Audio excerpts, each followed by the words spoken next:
नमस्कार, मी अगस्त्य पुन्हा एकदा तुम्हा सर्वांचं एडीएन बातमीपत्रात मनपूर्वक स्वागत करतो। आज दिवसभरात घडलेल्या संपूर्ण घटनांचा आढावा आपल्याला घ्यायचाच आहे, परंतु त्या अगोदर नजर टाकूया आज दिवसभरात घडलेल्या काही महत्त्वाच्या आणि ठळक घडामोडींवरती। तर तुकाराम मुंडेंचा मोठा दणका, छत्रपती संभाजीनगरमधील नामांकित यल्ला यल्ला आणि आईच्या गावात हॉटेलचे थेट परवानेच निलंबित। तर लूटमारीला विरोध केल्याने धारधार शस्त्राने वार करत जालना रोडवरती खून, मध्यरात्री 3 वाजेच्या सुमारास घडली आहे घटना। कंत्राटदार कंपनी विरुद्ध मजिप्रा असा नवा वाद झाल्याने त्याचा परिणाम पाणी योजनेच्या उर्वरित कामांवर होण्याची शक्यता, मुख्यमंत्र्यांपर्यंत विषय पोहोचवणार असल्याची महापौर समीर राजूरकर यांची माहिती। आता बघूया सविस्तर बातम्या। छत्रपती संभाजीनगरमध्ये आता अन्न व औषधी प्रशासनाने कारवाईचा मोर्चा मोठ्या हॉटेलकडे वळवलाय। काल झालेल्या कारवाईमध्ये आईच्या गावात आणि यल्ला यल्ला या 2 हॉटेलवरची छापा टाकून कारवाई करण्यात आली असून या दोन्ही हॉटेलचे परवाने निलंबित करण्यात आले आहेत। या दोन्ही रेस्टॉरंटमध्ये शरीरासाठी हानिकारक मसाले व रंग, निकृष्ट अन्न पदार्थ आढळल्याने सदर कारवाई करण्यात आली आहे। हॉटेलमध्ये जाऊन चमचमीत आणि चवदार जेवणाचा आस्वाद घेणाऱ्या खवय्यांसाठी एक अत्यंत धक्कादायक आणि डोळे उघडणारी बातमी समोर आली आहे। अन्न व औषध प्रशासनाचे आयुक्त तुकाराम मुंडे यांच्या मार्गदर्शनाखाली सध्या संपूर्ण राज्यात सेफ फूड सेफ महाराष्ट्र ही विशेष मोहीम राबवली जात आहे। या मोहिमेअंतर्गत छत्रपती संभाजीनगरमधील अत्यंत लोकप्रिय आणि नामांकित असलेल्या यल्ला यल्ला रेस्टॉरंट आणि आईच्या गावात या 2 मोठ्या हॉटेल्सवरती एफडीएच्या पथकाने धडक छापे टाकले। या तपासणीत किचनमध्ये रासायनिक रंगांचा बेसुमार वापर, बुरशी असलेले अन्नपदार्थ आणि ग्राहकांची उघड फसवणूक होत असल्याचं रंगेहात पकडण्यात आलं। या गंभीर त्रुटींमुळे दोन्ही हॉटेलचे अन्न परवाने पुढील आदेशापर्यंत तातडीने निलंबित करण्यात आले आहेत। विद्यानगर येथील प्रसिद्ध यल्ला यल्ला रेस्टॉरंटच्या किचनची तपासणी केली असता तेथे ग्राहकांच्या आरोग्याशी भयानक खेळ सुरू असल्याचं आढळलं। हॉटेलमध्ये ग्राहकांच्या आवडीचे बटर चिकन कबाब आणि चिकन लॉलीपॉप आकर्षक दिसावेत म्हणून त्यांच्या ग्रेव्हीमध्ये मोठ्या प्रमाणावरती हानिकारक अशा सिंथेटिक फूड कलरचा बेसुमार वापर होत असताना आढळून आलं।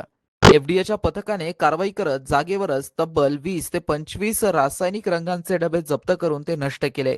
दुसरीकडे इटखेडा कांचनवाडी परिसरातील लोकप्रिय ठरलेल्या आईच्या गावात या रेस्टॉरंटमध्ये ग्राहकांची सर्रास आर्थिक फसवणूक केली जात होती। मेनू कार्डवर महागडे बटर नान असं लिहून प्रत्यक्षात ग्राहकांना स्वस्त दर्जाचे व्हेजिटेबल फॅट स्प्रेड लावून दिले जात होते। एवढेच नव्हे तर रस काढण्यासाठी हॉटेलच्या स्टोर रूम मध्ये चक्क बुरशी लागलेले आंबे आणि सडलेल्या पालेभाज्या साठवून ठेवलेल्या पथकाला मिळून आल्या। त्यामुळे ग्राहकांच्या आरोग्याला मोठा धोका निर्माण होऊ शकत होता। माननीय अन्न सुरक्षा आयुक्त श्री तुकाराम मुंडे, अन्न औषध प्रशासन महाराष्ट्र राज्य यांनी सुरू केलेला सेफ फूड सेफ महाराष्ट्र या मोहिमेअंतर्गत 23 जून रोजी जे आदेश साहेबांनी निर्गमित केलेले त्यानुसार हॉटेल रेस्टॉरंट आणि इतर आस्थापनांवर आपण धडक मोहीम चालू केलेली।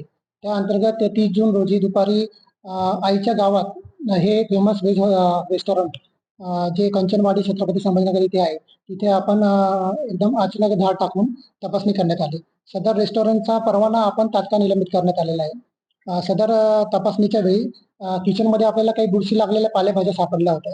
तसेच तपासणी वेळी जो मेनू कार्डमध्ये बटर तंदूर रोटी, बटर रोटी जे आपण ग्राहकांना देतो ते बटर न लावता ते व्हेजिटेबल फॅट स्प्रेडचा वापर करत होते। त्यामुळे याच्यामध्ये ग्राहकांची पूर्णपणे दिशाभूल होत होती।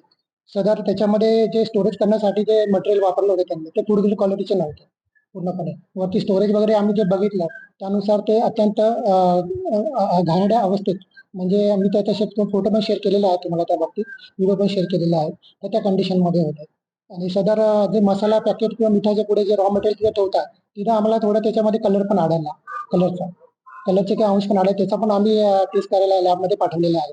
तर अशा अनुषंगे ह्या हॉटेलमध्ये आम्ही तपासणी करून सदर हॉटेलचा परवाना तात्काळ निलंबित करण्यात आलेला आहे।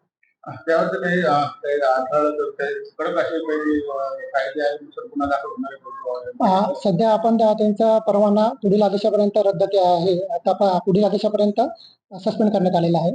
सदर पुढे पण जर सॅम्पलचे रिपोर्ट जर त्याच्यामध्ये फेल आले तर त्याच्यावर पण आपण ऍडज्युडिकेशन केसेस दाखल करणार आहोत. आणि एक हॉटेल कारवाई केली आहे. त्या 30 जून रोजी संध्याकाळी येल्ला हॉटेलमध्ये पण आम्हाला अशी गोपनीय माहिती भेटली होती की इथं कलरचा वापर होतोय. तर त्या अनुषंगी आम्ही तिथे संध्याकाळी व्हिजिट केली. त्यामध्ये आम्हाला जवळपास 20 ते 25 कलरचे डब्बे सापडले जे फूड कलर प्रिपेअर्ड फूडमध्ये अलाउड नाही. तर ते पण ते बटर चिकन, नंतर हरियाली कबाब, चिकन लॉलीपॉप अशा डिशेसमध्ये ते वापरत होते आणि त्यांनी ते कबूल पण केले आम्ही वापरत होतो. मग त्या अनुषंगी आपण तिथे जे पण 20 ते 25 डबे होते कलरचे ते आपण नष्ट केलेले आहेत त्याच ठिकाणी.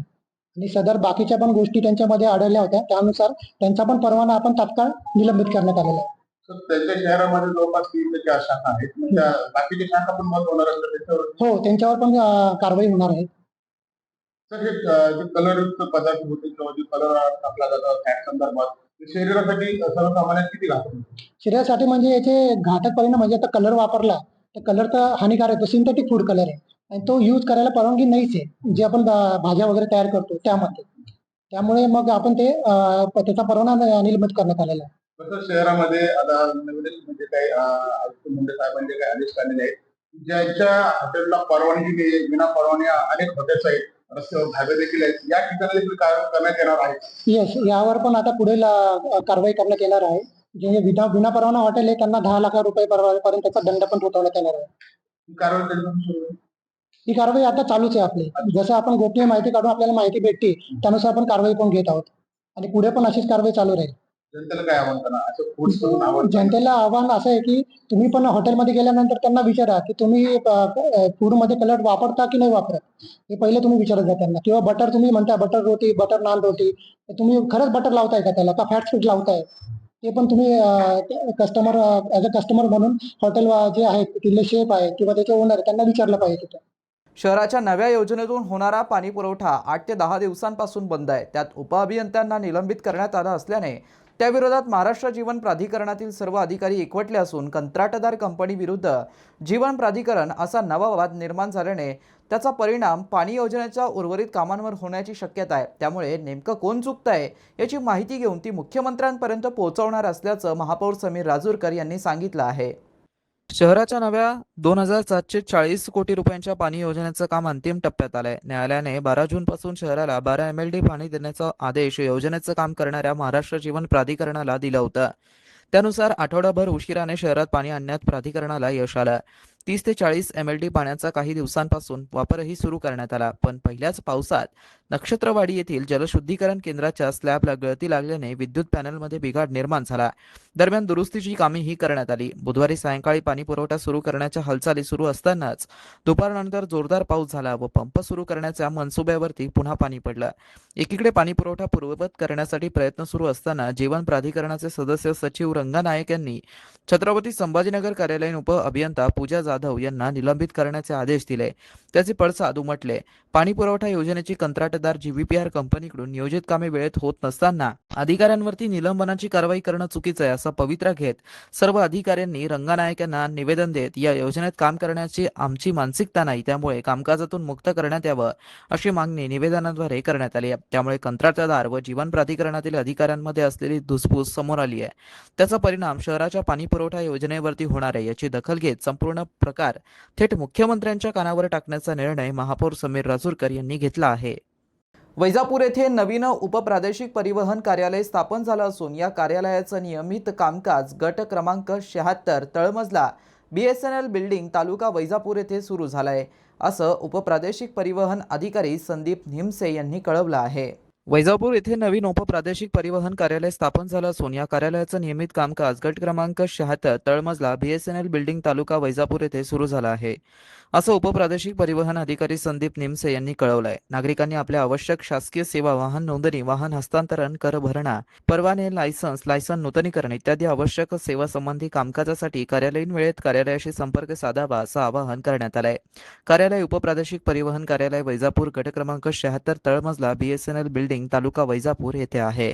छत्रपती संभाजीनगर विशेष सखोल मतदार पुनर्परीक्षण कार्यक्रमाबाबत जिल्हाधिकारी विनय गौडा यांनी मतदारांना माहिती दिली आहे. नमस्कार, मी विनय गौडा GC, जिल्हाधिकारी छत्रपती संभाजीनगर.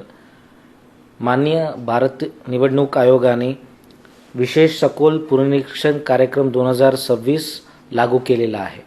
हा कार्यक्रमाअंतर्गत प्रत्येक पात्र मतदारांची मतदार यादीत नोंदणी व्हावी आणि कोणत्याही अपात्र नावाचा समावेश होऊ नये या दृष्टीने हा कार्यक्रम हाती घेण्यात आलेला आहे. सदरील कार्यक्रमांतर्गत BLO म्हणजे बूथ लेवल ऑफिसर प्रत्येक घरी 30 जून 2026 पासून 29 जुलै 2026 पर्यंत व्हिजिट करणार आहे. माझा सर्व मतदार बंधू आणि भगिनींना विनंती आहे की तुम्ही तुमच्या आईवडील या आजोबा यांच्या 2002 मध्ये असलेला मतदार यादीचा तपशील काढून ठेवावे, ताकी जेव्हा BLO येतील तो त्यांच्याकडे हा तपशील तुम्हाला देता येतील. गृहभेटी दरम्यान BLO प्रत्येक मतदारांकडनं एन्युमरेशन फॉर्म म्हणजे EF फॉर्म भरून घेणार आहे. त्याच्यासाठी सर्व मतदारांनी सहकार्य करावे आणि ज्यांच्याकडे 2002 मधील तपशील नाही आहे तो त्यांनी इलेक्शन कमिशन ऑफ इंडियानी दिलेला लिस्ट ऑफ डॉक्युमेंट्समधील काही डॉक्युमेंट्स तुम्ही सोबत देऊ शकतात. अधिक माहितीसाठी जिल्हाधिकारी कार्यालयाच्या वेबसाईट तथा इलेक्शन कमिशनच्या वेबसाईट तुम्ही जाऊन अधिक माहिती घेऊ शकतात. सर्व मतदारांना विनंती आहे की BLO यांना पूर्ण सहकार्य करावे, ताकी आपला पूर्ण कार्यक्रम सुरळीतपणे पार पडेल आणि आपला प्रत्येक पात्र मतदार यादीत समाविष्ट राहील. जोरदार पावसामुळे जगप्रसिद्ध वेरूळ लेणीचा परिसर बहरला असून सीतानानी धबधबा प्रवाहित झाला आहे. निसर्गाचं वरदान असलेला धबधबा बघण्यासाठी पर्यटकांची गर्दी पाहायला मिळत आहे. गेल्या बऱ्याच दिवसांपासून ज्याची चातकासारखी वाट पाहिली जात होती तो क्षण अखेर उजाडलाय. खुलताबाद आणि वेरूळ परिसरात आज बुधवारी झालेल्या मुसळधार पावसामुळे जगप्रसिद्ध वेरूळ लेणीचा संपूर्ण परिसर निसर्गाच्या हिरव्या शालूने बहरून गेलाय. या पावसामुळे गेल्या कित्येक दिवसांपासून कोरडे ठणठणीत पडलेले येथील पाण्याचे स्रोत आणि धबधबे अखेर प्रवाहित झाले आहेत. विशेषतः वेरूळ येथील लेणी क्रमांक 29 परिसर म्हणजेच ऐतिहासिक सीतानानी येथील मुख्य धबधबा आता प्रवाहित झालाय. पहिल्याच मोठ्या पावसात हा धबधबा संत ते मध्यम स्वरूपात वाहू लागल्याने लेणी परिसराचं सौंदर्य कैक पटीने वाढलं. याशिवाय लेणी क्रमांक 5 वरील धबधबाही सध्या मध्यम स्वरूपात प्रवाहित झाला आहे.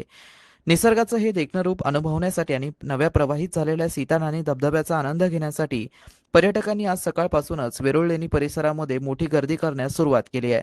पावसाचा जोर असाच राहिल्यास आगामी वीकेंडला येथे पर्यटकांचा महापूर येण्याची शक्यता वर्तवली जात आहे. एडियनसाठी तालुका प्रतिनिधी हुसेन पटेल, खुलताबाद. शहरवासियांना एक सुवर्ण संधी. तुम्ही एखादा व्यवसाय करताय का? मग एडियनवरती जाहिरात करा आणि मिळवा व्यवसायात मोठा फायदा. तर वाट कसली बघत आहात? आत्ताच खाली दिसत असलेल्या नंबरवरती संपर्क करा. आपल्याला अजूनही काही बातम्यांचा आढावा घ्यायचा आहे, परंतु इथे वेळ झाली आहे एका छोट्याशा ब्रेकची. कुठे जाऊ नका, पाहत रहा एडियन न्यूज.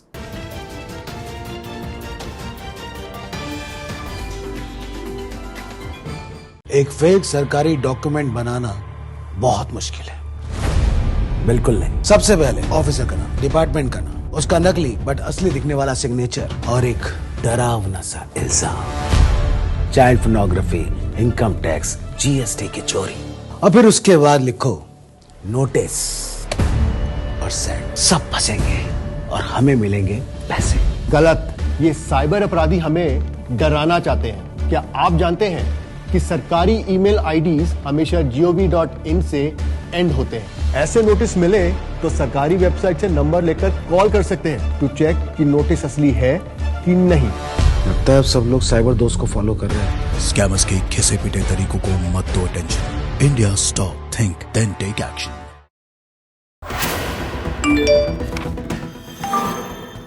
शाम तक आपकी बिजली कट जाएगी. क्यों? आपके पार्सल में इल्लीगल सामान मिला है. कैसे? तुम्हारा बेटा रेपिस्ट के साथ पकड़ा गया है. कहा? क्या हुआ, डर गए? अब ये जो कहेंगे मान भी जाओगे. बेटे को फोन किया? नहीं. आपका यही डर साइबर अपराधियों की ताकत है. सावधान रहें. ऐसे किसी भी अपराध की जानकारी तुरंत 1930 पर दें या इस वेबसाइट पर जाएं.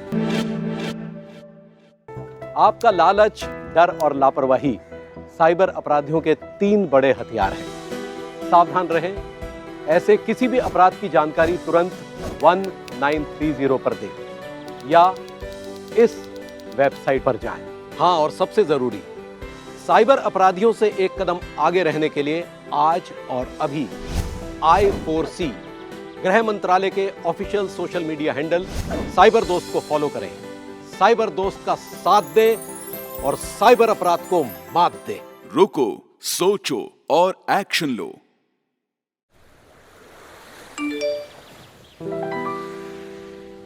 Ma'am, your pre approved loan. अच्छा, लॉटरी, इस लिंक पर क्लिक करते ही तुरंत पैसे मिल जाएंगे? बिल्कुल मैम। अरे वाह, मेरा पैसा डबल हो जाएगा। जी बिल्कुल मैम। जागिए मैडम, ये लुभावने और लालच भरे ऑफर्स ही हमारी कमजोरी है और इन साइबर अपराधियों की ताकत। आपका लालच, डर और लापरवाही साइबर अपराधियों के 3 बड़े हथियार हैं। सावधान रहें, ऐसे किसी भी अपराध की जानकारी तुरंत 1930 पर दें या इस वेबसाइट पर जाएं।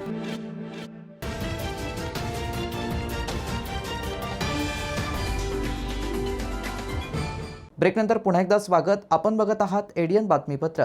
शहरातील जालना रोडवरती रात्री एकावरती धारदार शस्त्राने वार करण्यात आले. चोरट्यांनी लूटमार करत मोबाईलसह पैसेही हिसकावले. विरोध करताच धारदार शस्त्राने मांडीवर वार केला. या हल्ल्याने तो जागीच कोसळला आणि अतिरक्तस्रावाने त्याचा मृत्यू झाला. अब्दुल बसीत खान हकीम खान, राहणार कैसर कॉलनी असं मयत व्यक्तीचं नाव आहे. 24 तास वाहतूक असलेल्या या रोडवरती घडलेल्या या घटनेने एकच खळबळ उडाली आहे. याबाबत जिन्सी पोलिसांनी दिलेल्या माहितीनुसार सदर व्यक्ती जालना रोडने पायी येत होता. एसएफएस समोरील अपेक्स हॉस्पिटलकडे जाणाऱ्या रोडवरील कॉर्नरवर आला असता त्याच्यावरती हल्ला करण्यात आला. त्यानंतर अज्ञाताने डायल 112 ला फोन करून माहिती दिली. त्यानंतर तातडीने पोलीस आले आणि रिक्षाने त्याला घाटी रुग्णालयात दाखल केलं. मात्र तोपर्यंत उशीर झाला होता. अतिरक्तस्रावाने त्याचा मृत्यू झाला. डॉक्टरांनी तपासून त्याला मयत घोषित केलं. पोलिसांनी तातडीने तपास सुरू केला असून जालना रोडवरील सीसीटीव्ही तपासले जात आहेत. दरम्यान मयत अब्दुल बासित खान हकीम खान यांच्या कुटुंबियांना सकाळी घटनेची माहिती मिळाली. त्यानंतर कुटुंबियांनी घाटी रुग्णालयात धाव घेतली. जिन्सी पोलीस ठाण्यात फिर्याद देण्यासाठी आलेले त्यांचे भाऊ वाजेद खान यांनी सांगितलं की अब्दुल यांना 4 मुले आहेत. त्यात सर्वात लहान 5 वर्षांची 2 मुले जुळी आहेत. ते भंगार गोळा करण्याचा व्यवसाय करत होते. गावावरून परत येताना ही घटना घडली. त्यामुळे कुटुंबाला मोठा धक्का बसल्याचं त्यांनी सांगितलं आणि हे सांगताना त्यांना रडू कोसळलं. शहराच्या लुटमारीच्या घटना प्रचंड वाढल्यात. पायी चालणाऱ्यांना अडवून लुटणं, मंगळसूत्र हिसकावण्याच्या घटना रोज घडतायत. तर या आठवड्यातील ही खुनाची 3री घटना आहे. कालच छावणीतील एका शाळेत अल्पवयीन विद्यार्थ्याने शिक्षकावरच चाकू हल्ला केला. तर 2 दिवसांपूर्वीच कांचनवाडीत मित्राचं डोकं झाडावर आपटून खून करण्यात आला. गुन्ह्याच्या या घटना शहरवासियांची झोप उडवणाऱ्याच आहेत. शैक्षणिक क्षेत्रात समर्पित वृत्तीने कार्य करणाऱ्या प्राथमिक, माध्यमिक व उच्च माध्यमिक शिक्षकांचा गौरव करण्यासाठी दिला जाणारा प्रतिष्ठित क्रांतिज्योती सावित्रीमाई फुले राज्य शिक्षक गुणगौरव पुरस्कार सन 2025-26 ची प्रक्रिया सुरू झाली आहे. राज्य शासनाच्या वतीने देण्यात येणाऱ्या या पुरस्कारासाठी पात्र आणि इच्छुक शिक्षकांकडून ऑनलाईन पद्धतीने आवेदनपत्र मागवण्यात येत आहे. शैक्षणिक क्षेत्रात समर्पित वृत्तीने कार्य करणाऱ्या प्राथमिक, माध्यमिक व उच्च माध्यमिक शिक्षकांचा गौरव करण्यासाठी दिला जाणारा प्रतिष्ठित क्रांतिज्योती सावित्रीमाई फुले राज्य शिक्षक गुणगौरव पुरस्कार सन 2025-26 ची प्रक्रिया सुरू झाली आहे. राज्य शासनाच्या वतीने देण्यात येणाऱ्या या पुरस्कारासाठी पात्र आणि इच्छुक शिक्षकांकडून ऑनलाईन पद्धतीने आवेदनपत्र मागवण्यात येत आहे. शिक्षण संचालनालय, माध्यमिक व उच्च माध्यमिक महाराष्ट्र राज्य यांच्या मार्गदर्शनानुसार छत्रपती संभाजीनगर जिल्ह्यातील सर्व शासकीय स्थानिक स्वराज्य संस्थांच्या शाळा आणि मान्यताप्राप्त अनुदानित खासगी शाळा, प्राथमिक, माध्यमिक व उच्च माध्यमिक शाळांमधील शिक्षकांना यासाठी अर्ज करता येणार आहे. पुरस्कारासाठी अर्ज सादर करण्याची प्रक्रिया 27 जून पासून सुरू झाली असून अंतिम मुदत 10 जुलै सायंकाळी 5 वाजेपर्यंत आहे. इच्छुकांनी अधिकृत वेब लिंकवरती जाऊन आपलं आवेदन निश्चित वेळेत सादर करावं असं आवाहन शिक्षण विभागाने केलं आहे. यावर्षी हे पुरस्कार पूर्णपणे वस्तुनिष्ठ निकषांच्या आधारे प्रदान केले जाणार आहेत. खुलताबाद तालुक्यातील कसाबखेडा येथील जिल्हा परिषद प्राथमिक शाळेच्या परिसरात गुरुवारी एक मोठी घटना घडली आहे. शाळेच्या आवारात असलेले जुने व महाकाय निंबाचे झाड अचानक उन्मळून कोसळलं. झाड कोसळलं तेव्हा सर्व विद्यार्थी वर्गात शिक्षण घेत असल्याने सुदैवाने एक मोठी जीवितहानी टळली आहे. कसाबखेडा जिल्हा परिषद शाळेत मोठी दुर्घटना टळली आहे. विद्यार्थ्यांच्या गराड्यात निंबाचं महाकाय झाड कोसळलं. दैव बलवत्तर म्हणून जीवितहानी टळली आहे. देवतारी त्याला कोण मारी या उक्तीचा प्रत्यय कसाबखेडा ग्रामस्थांना आलाय. याबाबत अधिक सविस्तर माहिती अशी आहे की तालुक्यातील कसाबखेडा जिल्हा परिषद शाळेच्या आवारात सावली देणारं मोठं कडुलिंबाचं झाड होतं. नेहमीप्रमाणे शाळा भरलेली असताना अचानक दुपारच्या सुमारास हे झाड मुळासकट उकडून जमिनीवर कोसळला. झाड कोसळताना झालेल्या मोठ्या आवाजाने संपूर्ण शाळा परिसर हादरून गेला. वर्गात बसलेले विद्यार्थी आणि शिक्षक आवाजाने भयभीत होऊन बाहेर पडले. तेव्हा त्यांना शाळेच्या मुख्य पटांगणात हे महाकाय झाड उन्मळून पडलेलं दिसलं. या घटनेची माहिती मिळताच पालकांनी आणि ग्रामस्थांनी तातडीने शाळेकडे धाव घेतली.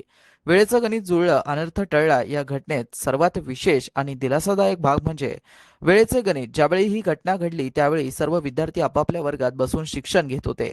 जर ही घटना शाळा सुटण्याच्या वेळी किंवा मधल्या सुट्टीत घडली असती तर मोठा अनर्थ ओढावला असता.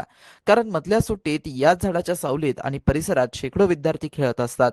शाळा सुटतानाही विद्यार्थ्यांची याच भागात मोठी गर्दी असते. सुदैवाने मुले वर्गात असल्याने विद्यार्थ्यांचे प्राण थोडक्यात वाचले. घटना घडल्यानंतर कसाबखेडा येथील तरुण आणि ग्रामस्थांनी तात्काळ शाळा परिसरात धाव घेऊन परिस्थितीची पाहणी केली.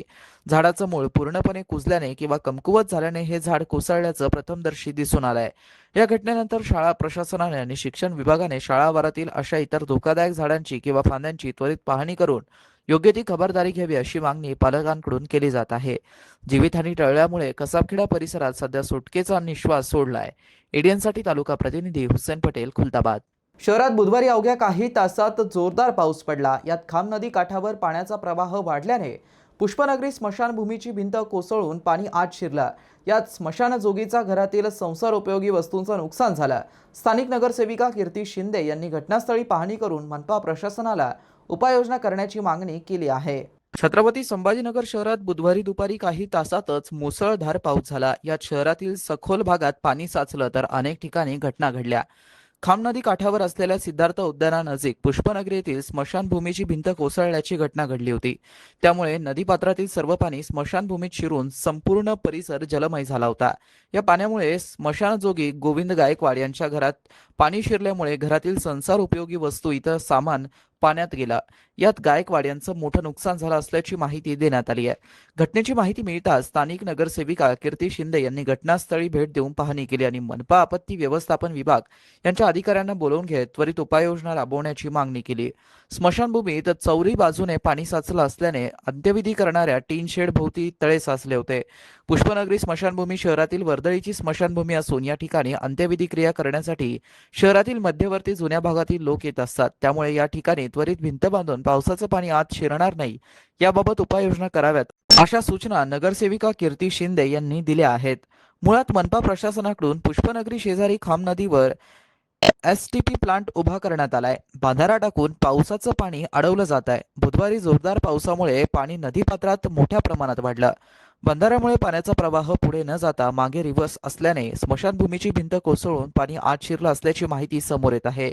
येत्या काही दिवसात मुसळधार पाऊस पडण्याची शक्यता वर्तवली जात असल्याने शहरातील खाम नदी, सुखना नदी व मोठ्या नाल्यांवरील वसाहतींना धोका निर्माण होण्याची शक्यता आहे.